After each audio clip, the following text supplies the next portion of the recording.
السلام عليكم ورحمة الله وبركاته. الحمد لله والصلاة والسلام على رسول الله وعلى آله وأصحابه ومن والاه. nyuma yo gushimira Allah subhanahu wa ta'ala no gusabira amahoro n'imigisha intumwa Muhammadin sallallahu alayhi wa sallama nabiwe n'abasangira nyendo be nabazakomeza kugera ikirenge mu cyabo kuzageza ku munsi w'imperuka. Dukomeje n'isomo ryacu rya 15 mu gitabo Umdatul Fiqh, aho umwanditsi Imana imugirira impuhwe yakomeje avuga agira ati babu shara'itus sala, ati umuryango w'ibyangombwa bikenerwa kugira ngo umuntu abashe kubahiriza amasengesho ye. Muri Islam ibikorwa bigira ibibanziriza kugira ngo bibashe kubahirizwa, bikagira n'ibibigenga ntakuka ari byo twita inkingi kugira ngo ibyo bikorwa bibashe gutungana, bikagira n'ibibiryoshya bikanabinoza kugira ngo ibyo bikorwa birusheho kuba ibikorwa byiza imbere y'Uwiteka Allah subhanahu wa ta'ala.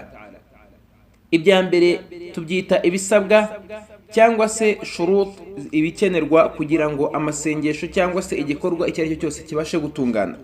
Hanyuma ibyo ntakuka bigomba kuboneka uko byagenda kose. Muri byo haba harimo ibice bibiri. Haba harimo igice kidashobora gutakara kabone nubwo umuntu yakibagirwa cyangwa se ngo abatabizi, icyo cyitwa inkingi. Hanyuma hakaboneka n'ikindi gishobora gutakara umuntu yibagiwe cyangwa se atakizi, igikorwa cye kikagumana ubusugire bwacyo ariko kikaba kiri munsi ho gato ya wundi wacyubahirije, icyo cyitwa wajibu. Hanyuma hakaboneka n'ibindi bikorwa byo kunoza no kuryoshya igikorwa ari byo byitwa sunanu cyangwa se imigenzo yo kugira ngo igikorwa kirusheho kunoga. Aha rero uyu mwanditsi rahimahullah mu bijyanye n'isengesho ahereye kuri bya bikorwa byibanze umuntu agomba kuzuza kugira ngo abashe kwinjira mu gikorwa cye, ariko hano by'umwihariko ku isengesho kuko aryo ari wo muryango turiho, ari naryo somo turiho. Aravuga rahimahullah ati wahiya sittatun, aravuga ati ibyo byangombwa bisabwa kugira ngo isengesho ry'umuyisilamu ryakirwe ni ibintu bitandatu. Ibi bintu bitandatu turi bubone muri iri somo bisobanuye ko nihagira icyo umuntu atakaza mu isengesho rye cyangwa se hakagira icyo yibagirwa gukora mu isengesho rye, bisobanuye ko iri sengesho rye riba rituzuye, kubera ko ibyangombwa bisabwa kugira ngo ibi bintu byuzuzwe cyangwa se iri sengesho rikorwe nuko ibintu bigomba kuba byuzuye. Iyo bituzuye iri sengesho ntago riba rifite agaciro. Ariko ntago iryo ari ijambo rya burundu, ahubwo hari ibisobanuro turi buze kugenda dutanga bijyanye n'ibyo bintu bitandukanye. Mu ncamake mbere yuko tubisobanura, icya mbere muri ibyo bintu ni tahara bita uduu, gutawaza. Icya kabiri ni ukwinjira kw'igihe. Iyo igihe cyinjiye nibwo umuntu aba ategetswe cyangwa se yemerewe gukora isengesho agiye gukora.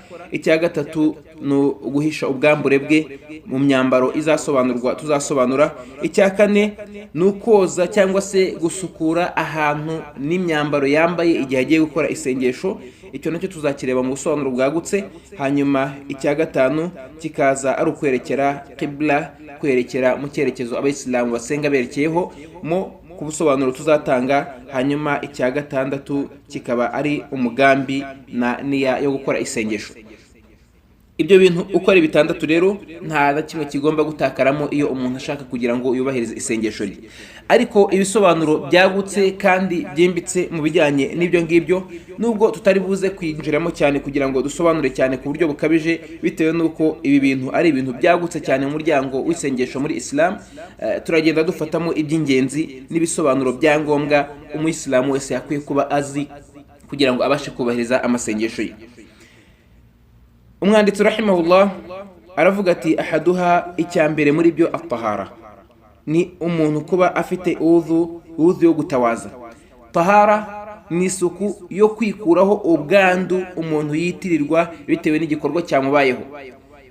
Bushobora kuba bugaragara cyangwa butagaragara, ariko bikaba byitwa ko ubwo bwandu abufite, bityo agakenera gutawaza cyangwa se gukaraba mu buryo runaka kugira ngo buriya bwandu bumuveho. Muri ubwo bwandu ashobora kugira nk'ubwandu, nk'urugero umuntu aramutse asuze ahangaha, iyo amaje gusura n'umuntu ukomeje kugenda nta bwandu runaka bo bumugaragaraho, ariko amategeko y'Ubuyisilamu aba yemeza ko uyu muntu afite ubwandu runaka akenewe kubanza kwisukura mu kwisukura runaka ariko gutawaza kugira ngo ubwandu bumuvemo. bumuveho. Ni nkuko nguko aramutse agiye kwihagarika, yamara kwihagarika akiyakoza ubwambure bwe cyangwa se agiye kwiherera agakora isuku yo mu bwiherero, iyo amaje gusohokamo hari ikindi abasabwa kugira ngo yitwe ko afite isuku, abashe gukora amasengesho ye, aricyo cyitwa gutawaza. Ibyo twarabibonye mu buryo burambuye cyane ubwo twarebaga umuryango wo gutawaza mu bijyanye no kwisukura mu muryango cyangwa se mu masomo y'ubushize.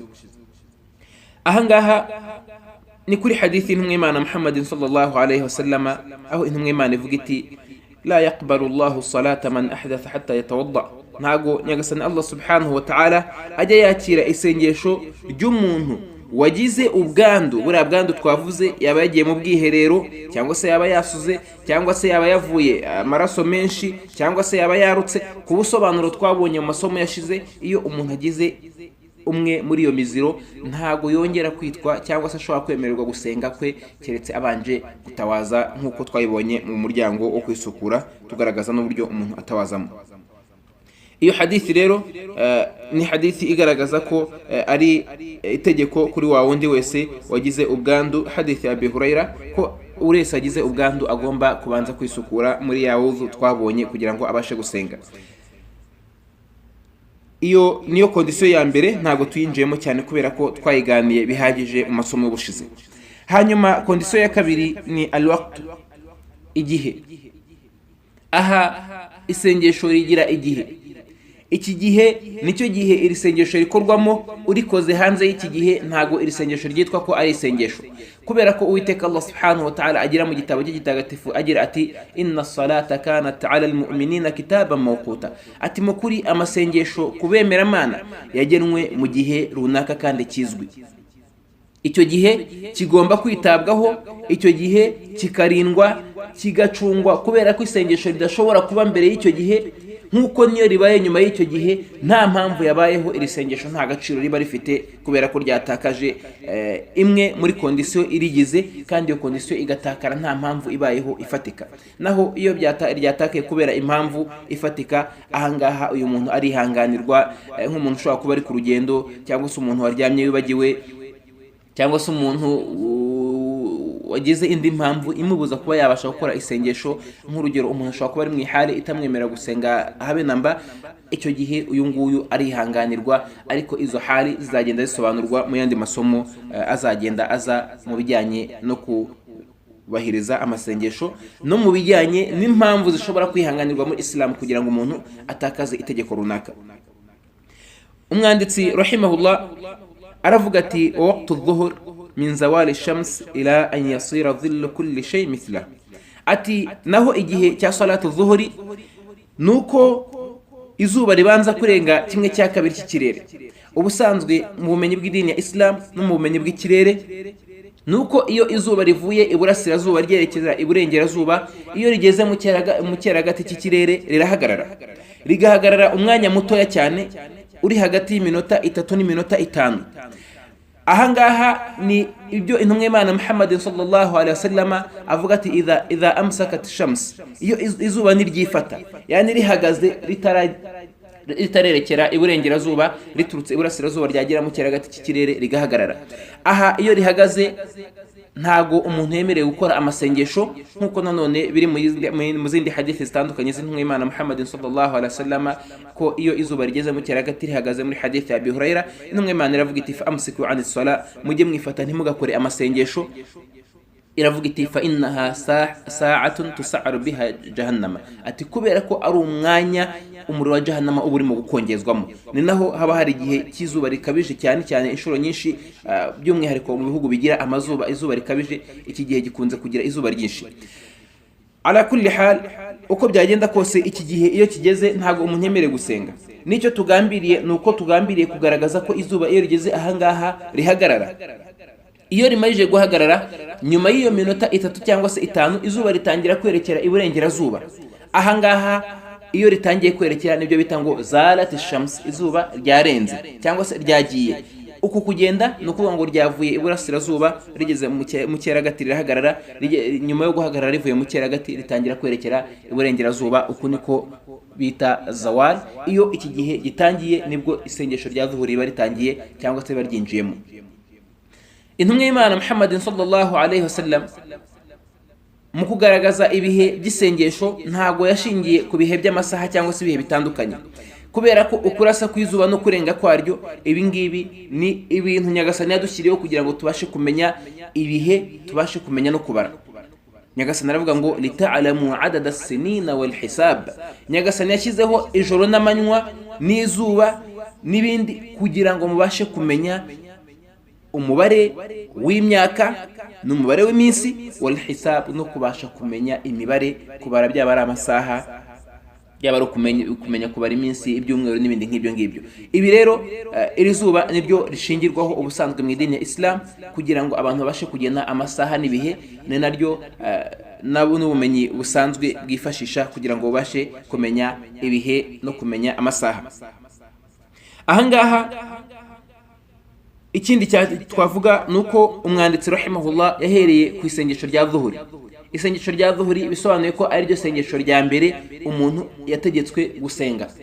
Ibi tubikomora none muri hadithi zitandukanye, muri hadithi za Isra wal Mi'raj, ko intumwa y'Imana Muhammadin sallallahu alayhi wasallam yagiye guhabwa amasengesho mu ijuru, amajije kuyahabwa, amajije kumanuka ku munsi ukurikiyeho Jibril alayhi salam yaje amugeraho ku gihe cy'isengesho rya dhuhuri. Nyuma yo guhabwa amasengesho, isengesho rya mbere intumwa y'Imana yasenze ni isengesho rya dhuhuri. Kubw'iyo mpamvu n'iryo sengesho rya mbere, ni nayo mpamvu ari ryo sengesho umwanditsi rahimahullah yahereyeho avuga ibijyanye n'igihe cyaryo.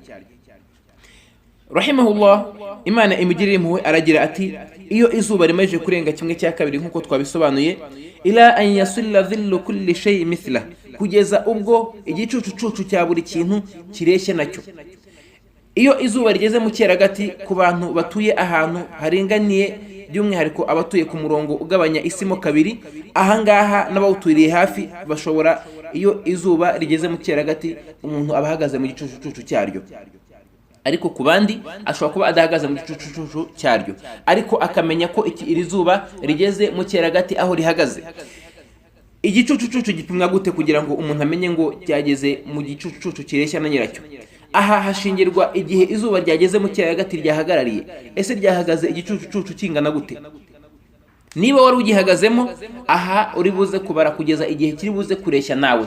Ni ukuvuga ngo niba ufite metero n'igice, cyangwa se ari inkoni ifite metero n'igice, cyangwa se ari ikintu gifite wenda metero 5, nuko iki gicucucucu kiri buze kugenda gikura uko izuba ryerekera iburengerazuba, igicucucucu kiri buze gukura cyerekera iburasirazuba. Hanyuma nikimara kureshya na nyiracyo cyangwa se na nyiri ikintu cy'icyo gicucucucu cyacyo, ahangaha isengesho rya dhuhuri riraba rirangiye. Umwanya w'isengesho ni uguhera ritsimbuye iri zuba kugeza igihe riri buze gukuza cya gicucucucu kikageza ku burebure bwa nyiri iki kintu. Ahangaha isengesho rya dhuhuri riba rirangiye. Ibyo tubikomora muri hadithi ya Jabir ibn Abdullah, aho avuga ko intumwa y'Imana Muhammadin sallallahu alayhi wasallam nyuma yo kuva muri Isra wal Mi'raj, aho intumwa y'Imana yaje, Jibril yayisanze akamubwira ati aje kumwigisha igihe cy'isengesho, aravuga ati amutegeka gusenga salatu dhuhur. Igihe cya salatu dhuhur aramubwira ati haguruka usenge, ati icyo gihe ni igihe izuba ryari rikimara gutsimbura riva mu cyeragati cy'ikirere. Aravuga ati hadithi ni ndende, igaragaza ko umunsi wa mbere Jibril yamaranye n'intumwa y'Imana iminsi 2. Ku munsi wa mbere yasenze mu ntangiriro za buri gihe. Dhuhuri yayisenze rero izuba rikirenga rigitsimbura ryerekera iburengerazuba. Hanyuma ku munsi wakurikiyeho ayimusengesha igihe igicucucucu cy'ikintu cyabaga cyari kireshya na buri kintu cyacyo. Ahangaha nibwo intumwa y'Imana yamutegetse gusenga salatu dhuhur. Nyuma y'aho ngaho intumwa y'Imana yaravuga iti ya Muhammad, Muhammad, as-salatu ma bayna hadaini al-waqtayn, isengesho ryawe riri hagati y'ibi bihe byombi kuri buri sengesho twagiye tukwereka. Hadithi ni ndende, turagenda tubona bimwe mu bice byayo uko tukomeza kwegera imbere. Nkuko no muri hadithi ya Abu Musa al-Ash'ari, hadithi ya Muslim, avuga ko umuntu yaje kubaza intumwa y'Imana Muhammadin sallallahu alayhi wasallam ku bijyanye n'igihe. Intumwa y'Imana yaramubwiye iti sengana natwe. Izuba rimaze gutsimbura, intumwa y'Imana itahaguruka isenga salatu dhuhur. No ku munsi wa kabiri isenga dhuhuri, izuba rimaze igicucucu cya buri kintu kimaze kureshya n'ikintu cyacyo. Ahangaha nyuma y'aho ngaho intumwa y'Imana iravuga iti aina sa'il, wa wundi wabajije ari hehe? Aravuga ati ndi hano ya Rasulullah. Aramubwira ati isengesho urishyire hagati y'ibyo bihe twakweretse, isengesho ribe hagati y'ibyo bihe twakweretse. Na hadithi zindi zitandukanye حديث أبي برزة الأسلمي نزل حديث zitandukanye za Abi Huraira za Abdullah ibn Abbas n'ibindi hadithi nyinshi zigaragaza ibijyanye n'ibihe by'isengesho. Isengesho rya dhuhuri riraho ngaho. Umwanditsi rahimahullah aravuga ati wa waqtul asr, naho isengesho rya salatul asri wa hiya al-wusta, ari naryo sengesho ryitwa salatul wusta. Aha isengesho rya wusta ni isengesho ryo hagati. Iri ni isengesho ryavuzwe muri Qur'an, aho nyagasani Allah subhanahu wa ta'ala yavuze ati hafizu ala salawati was salati al-wusta, mujye mwita ku masengesho, mwite no ku isengesho ryo hagati. Iri sengesho niryo sengesho rya salatul asri, nkuko bigaragara muri hadithi zitandukanye. Muri zo intumwa y'Imana Muhammad sallallahu alaihi wasallam ubwo yabuzwaga gusenga salatul asri muri zimwe mu ntambara ze, aravuga ati nyagasani abavume kubera ko batubuje gusenga salatul wusta. Iyo eri sengesho rya salatul asr. Iri sengesho kubivuga ibi ntago bihagije, ahubwo nuko tugira ngo tugaragaze ko iri sengesho ari ryo sengesho ryiza kurusha andi masengesho yose. Aha iyo nyagasani Allah subhanahu wa ta'ala avuze ibintu muri rusangi, yarangiza akavuga ikindi kintu kiri muri ibyo ngibyo kandi gihuje inyito n'ibyo ngibyo, ahangaha abagaragaza ubutagatifu n'ubwiza bw'icyo kintu kurusha ibindi bintu. Ni nkuko nyagasani Allah subhanahu wa ta'ala ashobora kuvuga abamarayika akavuga na Jibril, mu gihe Jibril nawe ari umumarayika nk'abandi bamarayika, ariko kuba yamuvuga yarangije kuvuga abamarayika, ibi ni bigaragaza ko Jibril alayhi salam afite urundi rwego rutandukanye n'urw'abandi bamarayika. Kubw'iyo mpamvu nyuma yo kuvugwa abamarayika nawe akavuganwa nabo by'umwihariko.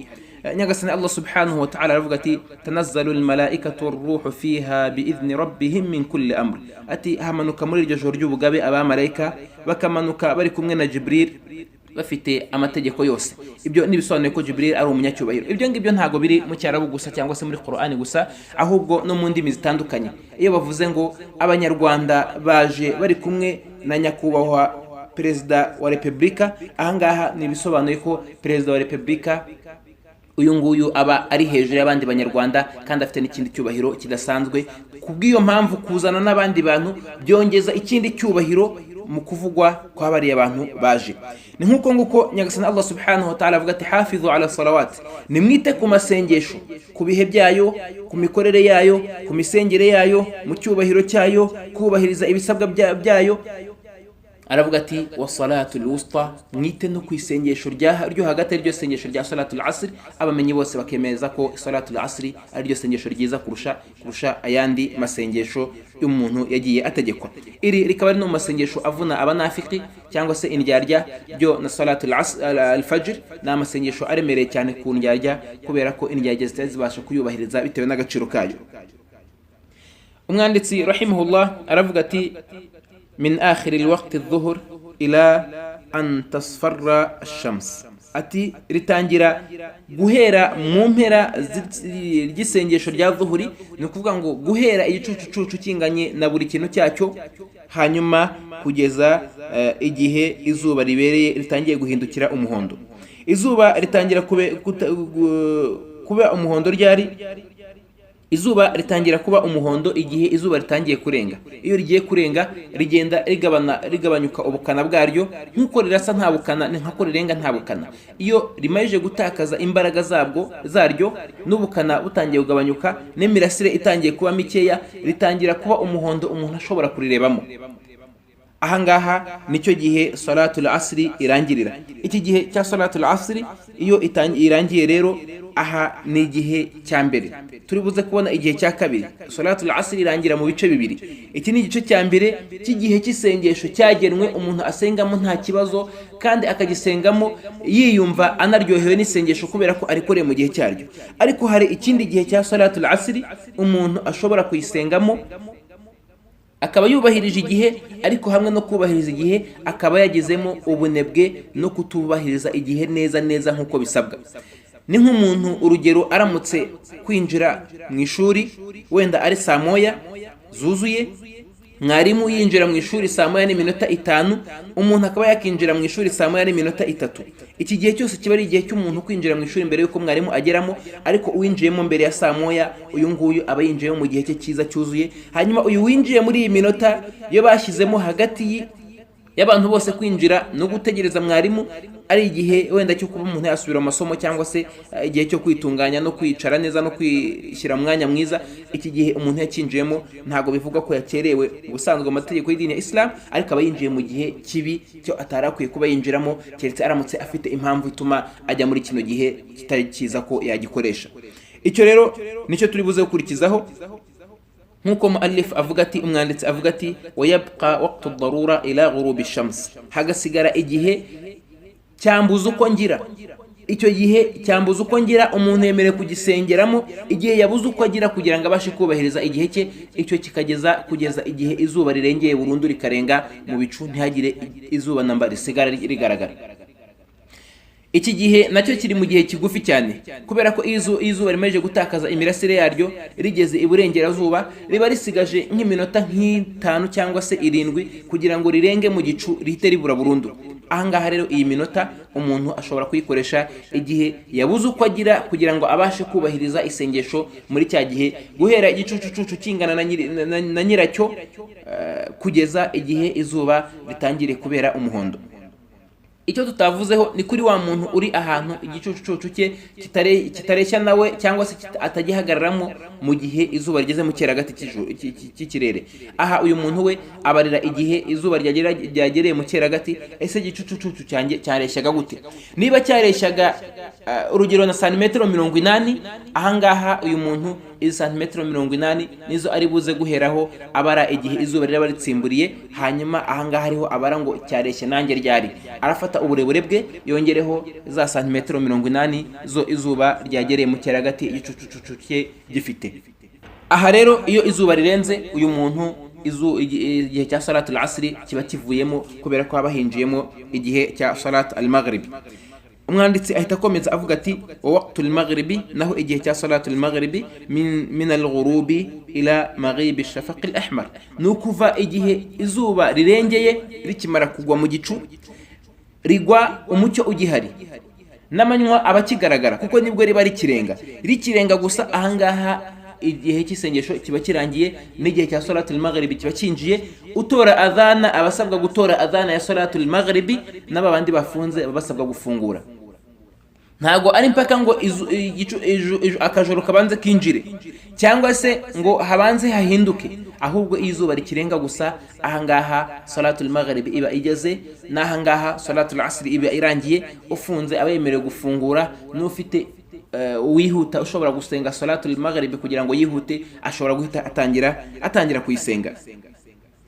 Aha rero umwanditsi rahimahullah nibwo avuga ati iyo izuba rikirenga ahangaha igihe cya salatul maghribi kirinjiye, aravuga ati ila maghibi ash-shafaq al-ahmar, kugeza ubwo ibicu by'umutuku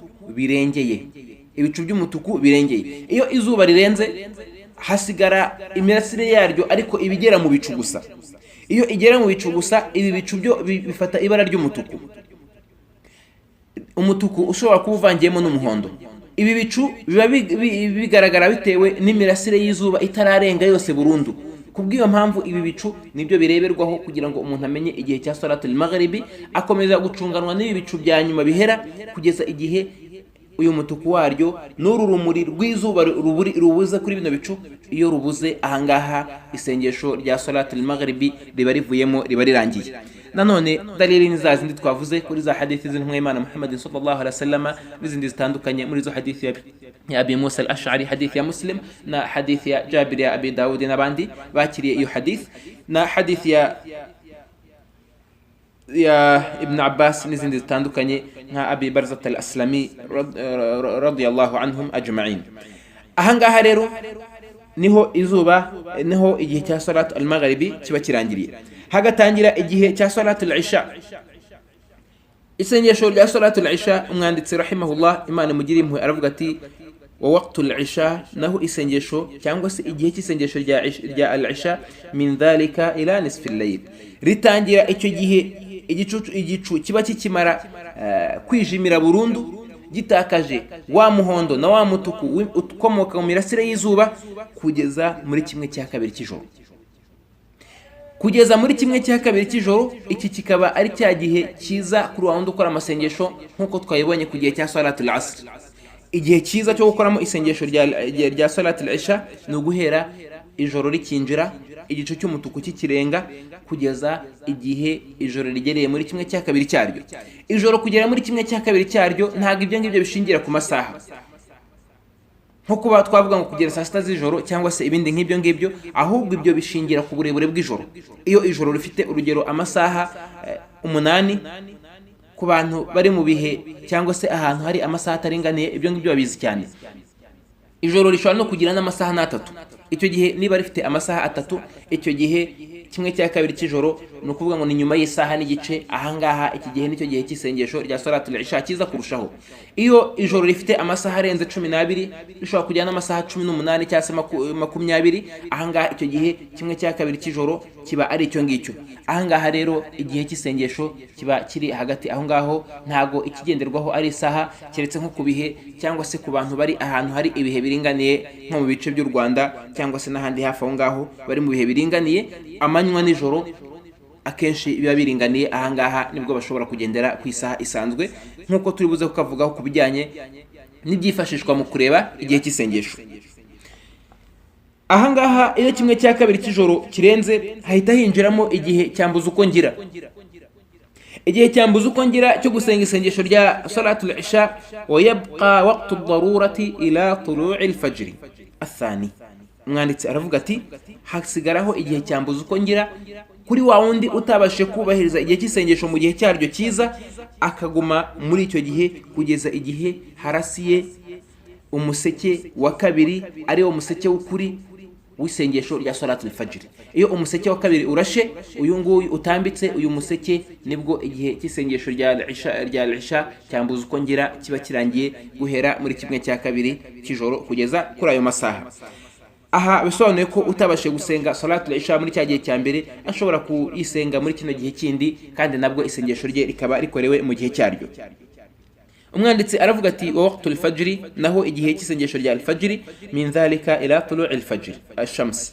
Aravuga ati ni uguhera igihe umuseke wa mbere wa kabiri utambitse. Aha ndagira ngo tuvuge ko hari imiseke ibiri itambika mu rukerera cyangwa se mbere yuko bucya. Umuseke wa mbere ni umuseke abara bavugaga ngo ni umuseke ujijisha. Uyu ni umuseke n'igicu cy'umuhondo cyangwa se cy'umutuku gitambika iburasirazuba.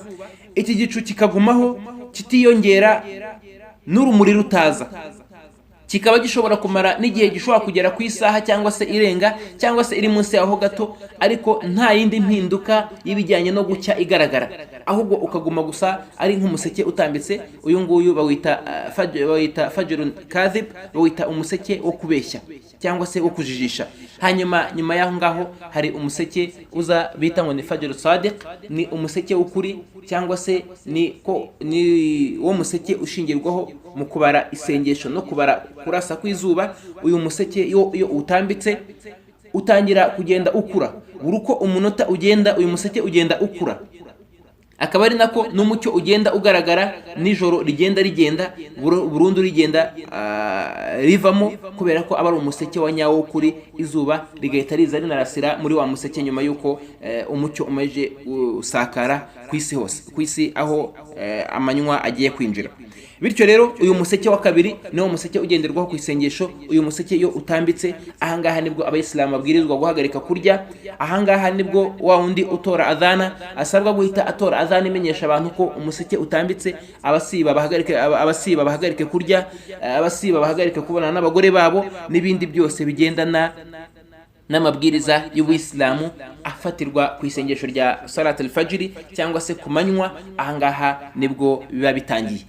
Bityo ijoro riri hagati y'uyu museke hamwe na kwa kurenga kw'izuba ku isengesho rya magharibi cyangwa se byo ku mugoroba. Ahangaha niho habarirwa igihe cy'ijoro. Ese igihe cy'ijoro kireshya gute? Bakibarira izuba rikirenga, rikigwa mu bicu rikirenga, kugeza igihe uyu museke wa kabiri w'ukuri utambikiye. Ahangaha amasaha ari hagati, ahangaha niyo yitwa amasaha y'ijoro, ni nayo abarirwaho kugira ngo umuntu amenye kimwe cya kabiri cy'ijoro cyangwa se kimwe cya gatatu cy'ijoro, kuri babandi bashaka guhagarara ibihagararo bya nijoro.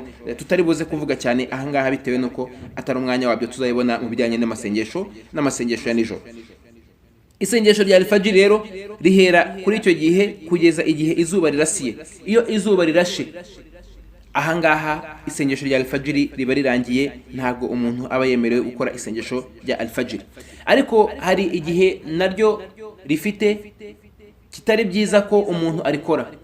Aha igihe cyiza ni ukuva igihe umuseke wa kabiri utambikiye kugeza igihe amanywa amaze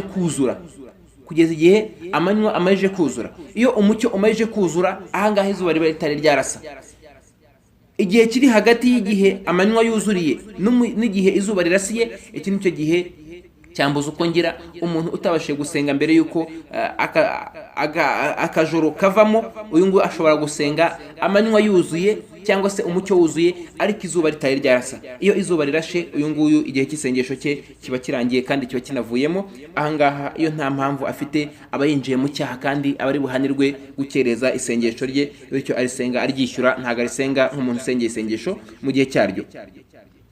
Umwanditsi rahimahullah aravuga ati wa man kabbara lis-salati qabla khuruji al-waqt, na wa wundi uza tora takbira yo kwinjira mu isengesho mbere yuko igihe cyaryo kivamo, aravuga ati faqad adrakaha, uyu nguyu aba abashije gukora isengesho mu gihe cyaryo. Icyo bisobanuye niki? Nuko hagati y'isengesho n'irindi itandukaniro ririmo n'itandukaniro ry'umunota cyangwa se amasegonda, kubera ko igihe kivamo n'ikindi kinjira. Itandukaniro riri hagati y'amanywa kuzura cyangwa se umucyo kuzura n'izuba kurasa ni amasegonda cyangwa se umunota umwe.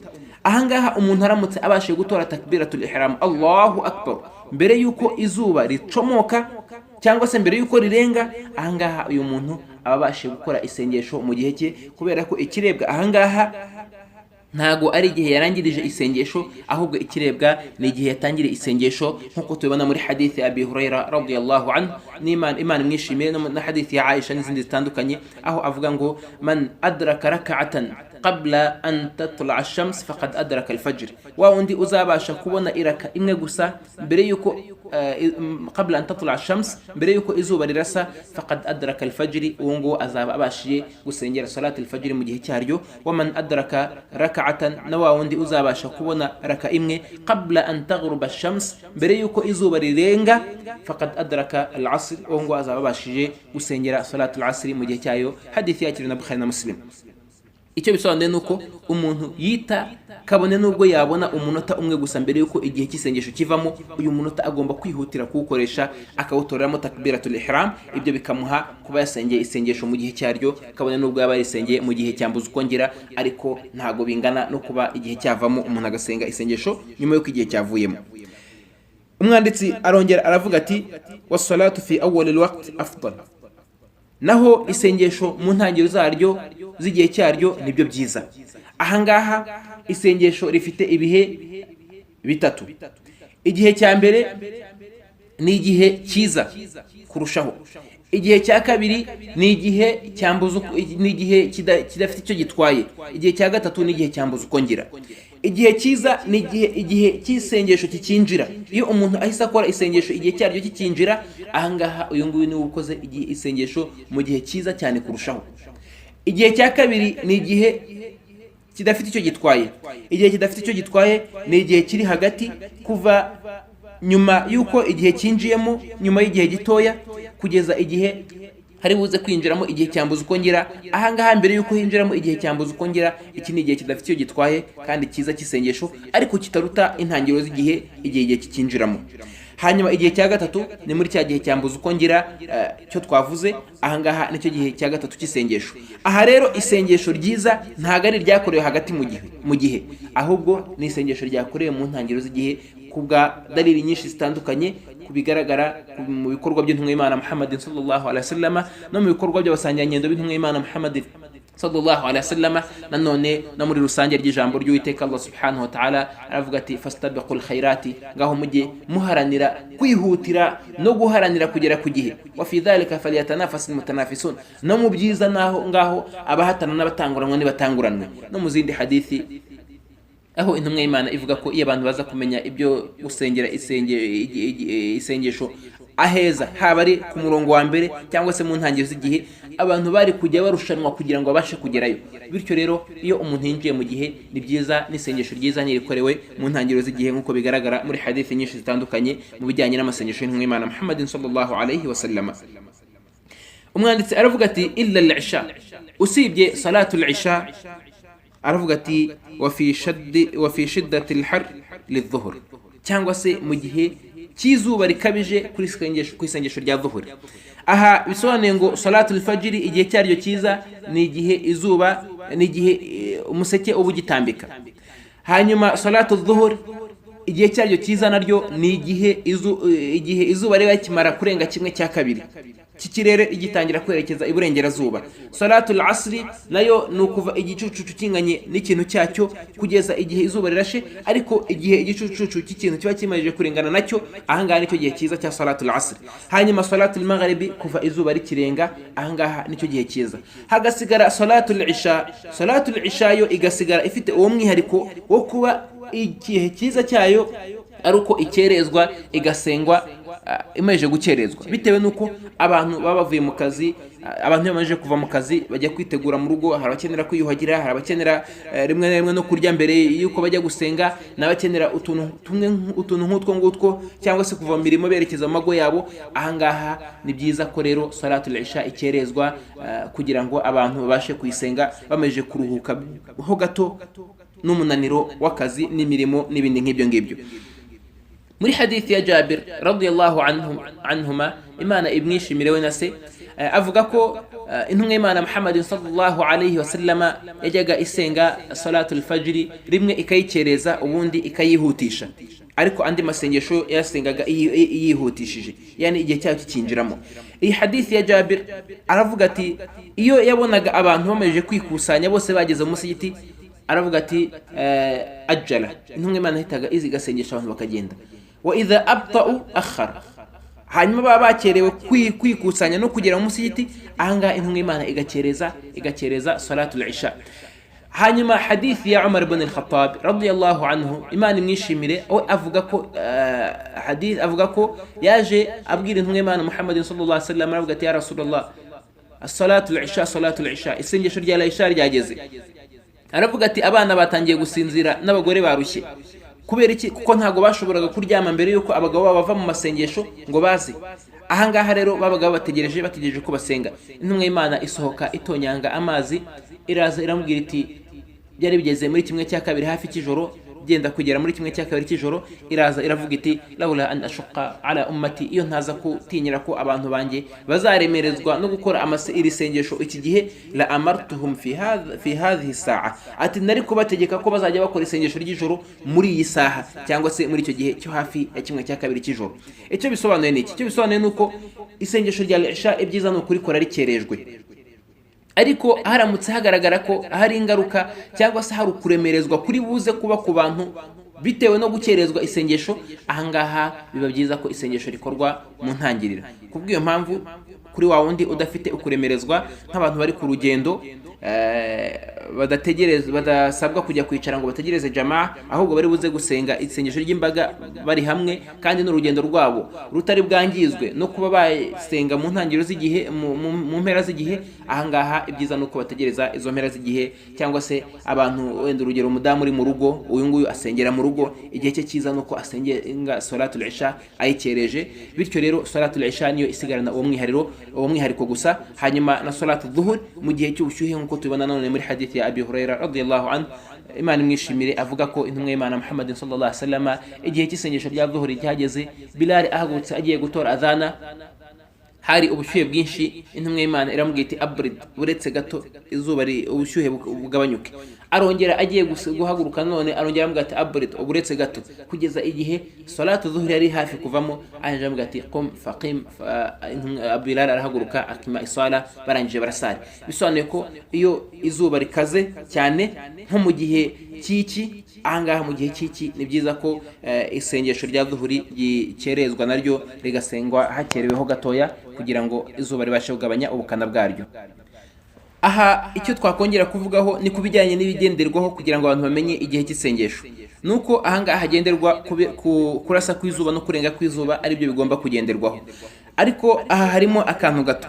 Muri utwo tuntu akambere, ese umuntu kugendera ku isaha aricyo bitwaye? Ahangaha kugendera ku isaha ntacyo bitwaye igihe iyo saha yaba yizeretswe kandi abayikoze bakaba ari abantu b'inyangamugayo, atari ba bantu barimo gukina cyangwa se abana bari mu myitozo yo kugenda amasaha cyangwa se gukora isaha. Iyo ari abantu bizeretswe kandi b'inyangamugayo bakoze iyo saha, icyo gihe iyo saha ishobora kugenderwaho niyo nyiri iyo saha yizeretswe. Iyo tuvuze ngo yizeretswe, umuntu ashobora kuba afite isaha ariko akayiregera nabi, uwo ngo iyo saha ye ntago tuyigenderaho. Ariko urugero, hashobora kuba hari nk'uruhande rwizeretswe ko amasaha yarwo ari amasaha agenwe kandi acungwa, nk'urugero nk'amaradiyo, rimwe na rimwe amaradiyo afatika yubahitswe afite icyubahiro cyayo. Ahangaha ayo maradiyo umuntu ashobora kugendera ku gihe cyayo, cyangwa se wenda nk'amasaha agaragariza igihe imijyi ari amasaha yizeretswe ko aya masaha atava ku gihe, aya ngaya agenderwaho, cyangwa se undi muntu wari wese ushobora kuba yita ku isaha ye akayiha agaciro. Ariko iyo umuntu atita ku isaha ye, cyangwa se akaba ari abantu badaha agaciro isaha, bashobora kubeshya ibihe, ahangaba ntago bitabwaho, ahubwo hareberwa ku izuba, irasa ryaryo n'irenga ryaryo. Ikindi kintu, umuntu aramutse urugero afashe urugendo avuye yerekeza nk'iburengerazuba, uyu muntu yerekeje iburengerazuba nk'urugendo rw'indege, ashobora kugenda amasaha ashobora no kugera kuri 28 butari bwira, cyangwa se atari yava mu gihe arimo. Avuye iburengerazuba ajya iburasirazuba ashobora kugenda ayo masaha butaracya, kubera ko arimo kugenda akurikira akabwibwi cyangwa se ijoro. Nk'uko uvuye iburasirazuba ajya iburengerazuba ashobora kugenda akurikirana urumuri, akaba ashobora gukora amasaha 28 cyane cyane mu ndege, atari yabasha kugera ku ijoro. Bityo icyo gihe cyose akagikora ari mu gihe kimwe, cyangwa se ari mu bice by'ahantu hatari rasira izuba cyangwa se ngo rirenge. Uyu nguyu icyo gihe agendera ku masaha uri mu ndege ugiye mu gihugu runaka, aho ngaho agomba gukora amasengesho ye. Ntago ategereza ko izuba rirasa ngo rirenge kugira ngo abashe kugena amasaha ye, ahubwo iyo harenze amasaha arenga 16, guhera ku masaha 16 kuzamura, uyu nguyu agomba kubahiriza amasengesho agendeye ku isaha y'igihugu yerekejemo. Naho iyo ari mu gihugu kitarasamo izuba buri narenge kuri buri munsi, uyu nguyu agasabwa kugera igihe agena, cyane cyane ashingiye ku bihugu bituranye nawe cyangwa se ku duce turi hafi nawe. Iyo ibice byose bimwegereye biri hafi yabo byose bifite igihe nk'icyo ngicyo, ahangaha bakagereranya igihe cy'amasengesho nk'uko bagereranya ijoro n'amanywa, bakagereranya amasaha yo kujya ku kazi no kuva ku kazi, ni nk'uko nguko bagereranya n'amasaha y'isengesho, kugira ngo babashe kubahiriza isengesho, hanyuma bagakora amasengesho muri ya masaha bemejeho bishingiye ku bamenyi babo bizeretswe kandi bagendera kuri Qur'ani na Sunna. Umwanditsi rahimahullah aravuga ati wasitrul aura, aravuga ati kondisiyo ya gatatu ni sitrul aura, ni uguhisha ubwambure. Ahangaha nyagasani Allah subhanahu wa ta'ala avuga ati ya bani adama khudhu zinatakum inda kulli masjid, yemwe bantu nimufate imitako yanyu myiza igihe mugiye ku masengesho. Inda kulli masjid, igihe mugiye mu nsengero zose. Ariko ikigambira ngaha nkuko abasobanuzi ba Qur'ani bivuga ni inda kulli sala, igihe mugiye gukora buri sengesho. Aha nyagasani Allah subhanahu wa ta'ala muri iyi ni aya yavuzwe mu mvugo nziza cyane, nkuko n'imvugo zose z'Uwiteka Allah subhanahu wa ta'ala zose ari nziza. Bimwe mu bigaragaza ubwiza bw'imvugo buhanitse harimo guhamagara abantu bose muri rusange. Igihe umuntu wese agiye kubonana n'Imana, ahangaha asabwa kugenda atunganye kandi ari mu gihe cyiza cyane kurusha ibindi. Aha nanone avuga inda kulli sala, kuri buri sengesho. Aha ntiyavuze isengesho ry'itegeko ngo akusigaze isengesho ry'umugereka, nta nubwo yavuze isengesho ry'imbaga ngo asige isengesho ry'umuntu asenga ku giti cye. Bisobanuye ngo kwitunganya no kwishyira mu mwanya mwiza no gufata imyambaro myiza ni kuri buri sengesho, waba uri buri kure wenyine cyangwa uri bukorere mu mbaga, waba ugiye kurikorera ahagaragara cyangwa se ahatagaragara, waba ugiye kurikorera mu bantu cyangwa se uri buri wenyine. Ahangaha ryaba ari umugereka cyangwa se atari umugereka, ahangaha iri sengesho ryose rigomba kubaho. Ese niki wakubaha utubashye guhura n'Uwiteka wawe n'umuremyi wawe?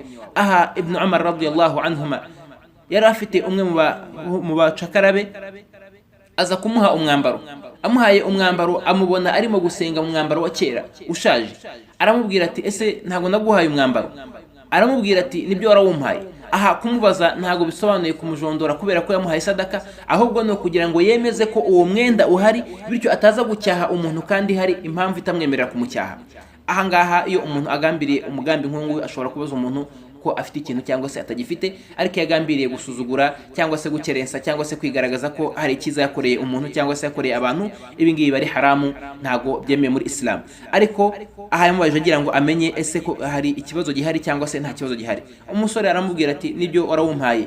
Aramubwira ati ese ntago ari wowe warukwiye gufata igihe ugiye gusenga? Aramubaza ati ndamutse nkutumye kwa naka bamwe mu banyacyubahiro, ese ntago wawambara? Ati niwo nakambara. Aramubwira ati nyagasani niwe ufite ukuri guhanitse ko kuba wamugera imbere usa neza kurusha abandi bose. Bityo iyo umuntu agiye gusenga ntago atoranya ya myenda isuzuguritse. Rimwe na rimwe Allahul musta'an tubona bamwe mu bantu bahakana inema z'Uwiteka, bakazihakana mu bikorwa, bafata imyenda iciriritse cyane isuzuguritse, akaba ariyo bajyana gusenga. Rimwe na rimwe yewe ukaba ushobora no guhura n'umuntu yambaye n'umwenda wo kuryamana agiye gusenga. Intumwa y'Imana iravuga ngo inna mimma adraka an-nas min kalami an-nubuwwati al-ula idha lam tastahi fasna ma shi'ta. Amwe mu magambo abantu basanze akomoka mu butumwa no mu buhanuzi bwa kera, navuga ngo nutagira isoni ry'ukora icyo ushaka. Ese niba utagiriye isoni Imana, nta nubwo igiriye abantu mugiye gusengana, aho umuntu yinjira mu musigiti afite umwambaro yajya ruku akambara ubusa, imyenda y'imbere nk'ikariso cyangwa se ibindi bintu bikajya hanze mu myenda y'imbere, cyangwa se akajya mu musigiti cyangwa se gusengana n'abantu yambaye imyenda y'imbere, imyenda adashobora no guhagarara imbere y'umubyeyi we yambaye. Uramutse umutumye mu banyacyubahiro adashobora gutinyuka guhinguka muri uwo mwenda muri abo bantu awambaye. Ariko ugasanga uyu muntu kubwo kudaha agaciro isengesho no kutubaha isengesho, umwenda nk'uyu nguyu awujyanye mu musigiti.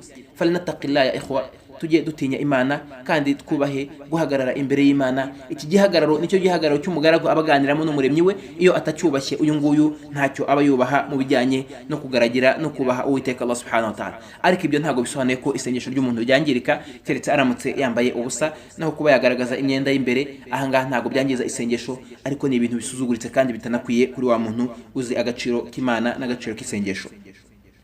Umwanditsi rahimahullah aravuga ngo bima la yasifu al-bashara, nukwambara umwenda utagaragaza uruhu rw'umuntu.